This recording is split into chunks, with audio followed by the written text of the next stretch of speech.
better than any club in the league. And put our minds to it.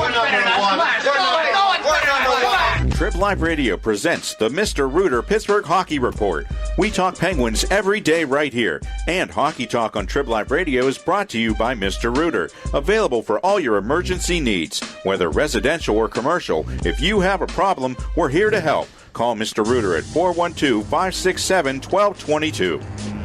It's the Mr. Rooter Pens Report here on Trib Live Radio. Daniel Dudley, Ken Laird, Game 4 tonight. By the way, Mr. Rooter throughout the National Hockey League playoffs, as long as the Penguins are in it, they'll clean any drain for $87. 87 on the score sheet in Game 3, Dan. Marc-Andre Fleury has not allowed a goal since he allowed 2 in one play in overtime in Game number 1. Game number 4 tonight, what do you expect?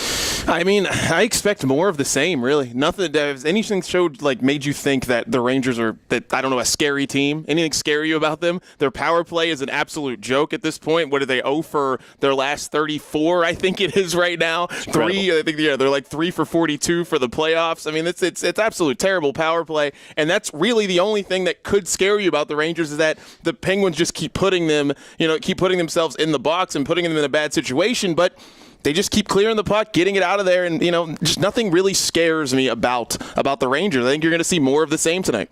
Well, they'll come hard. They've got to be playing at their most desperate, urgent, whatever catchphrase you want to use tonight.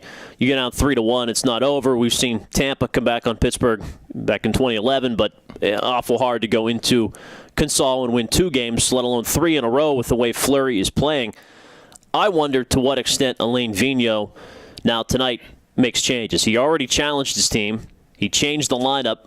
What can he do to juggle things? Their best line has actually been the Benoit Pouliot-Brassard line. They've created some chances, but in general, he just doesn't seem to have the horses going right now.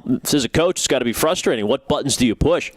Well, he already made excuses for his team, too. You left that part out. He challenged his team, he made changes, but he also made excuses. All of a sudden, the schedule now does matter. So you wonder how, when he's saying that, how's his team thinking about it? So, your attitude affects, reflects leadership. And if he's saying the schedule stinks, then the players are saying the schedule stinks. I think this series may be over on Friday. Well, that would be incredible, particularly if the Penguins can end this quickly. And tonight would be putting your foot on the Rangers' throat. Go up 3-1, come home and try to finish it out at home. They could get a nice little break before Boston and Montreal finishes. Another exciting game in that series last night at the Bell Center. Carey Price has been phenomenal for the Montreal Canadiens. Maybe Price and Fleury, the most important players in the Eastern Conference playoffs right now. He's out playing Tuukka Rask, and if you're a Penguins fan, you got to be. It's early; these things can change quickly. But 2 series that sort of mirror each other.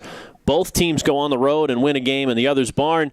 And now in Montreal's case, they hold serve at home too. So that'd be the perfect scenario for the Penguins if you want to avoid Philadelphia and also Boston. Yeah, but I don't know if you want to avoid. I don't know. Montreal looks good. They do. PK Subban is playing on a whole nother level right now. I was watching the game last night, and I was like, if they go, and if this team can go and win the Stanley Cup, he's going to win the Conn Smythe. I mean, this guy looks unbelievable right now the way he's playing. And yeah, it's of course with Price, but Montreal looks really good. And I thought Boston was kind of controlling the series, and then last night Montreal outplayed Boston. It wasn't like they got lucky or jumped out to a quick lead like they lost it on Sunday, but they looked like the better team against Boston. That's something you can't say we really haven't said about Boston since like January. Well, and Montreal's got to have Price playing well to win because they don't have the stars. David Krejci's getting outplayed in that series by some of the role players of the Canadiens, and Ginla, that whole line, Lucic, Ginla, and Krejci's not playing as well as we